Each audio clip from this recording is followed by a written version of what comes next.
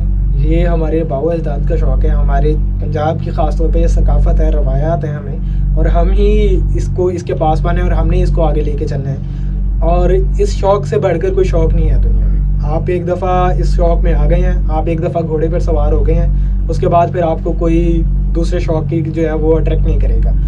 اور اگر آپ اس شوق میں آ گئے ہیں پھر آپ کو کوئی بری عادت نہیں لگے گی. یعنی یہ ایک تو انبیاء کی سنت ہے, ہمارے جتنے بھی اولیاء اکرام ہیں, صحابہ ہیں, آل محمد ہیں, اس کا اس جانور کے ساتھ جو ایک ریلیشن رہا ہے وہ ہمارے لیے جو ہے وہ بڑا امپورٹنٹ ہے. اور انفیکٹ اگر اسلامی پوائنٹ آف ویو سے بات کی جائے تو اپنا احادیث ہمارے پاس گھوڑے کے لیے بڑی موجود ہیں, جس میں حضور صلی اللہ علیہ وسلم کا فرمان ہے کہ گھوڑے کی پیشانی میں قیامت تک کے لیے بھلائی اور برکت رکھ دی گئی ہے. یعنی جب نبی صلی اللہ علیہ وسلم نے ہمیں فرما دیا ہے کہ گھوڑے کی پیشانی میں برکت اور بھلائی ہے صرف, تو اس سے بڑھ کر کوئی اور شوق نہیں ہے. بہت بہت شکریہ زیف, آج یہاں آنے کے لیے, اپنا وقت نکالنے کے لیے.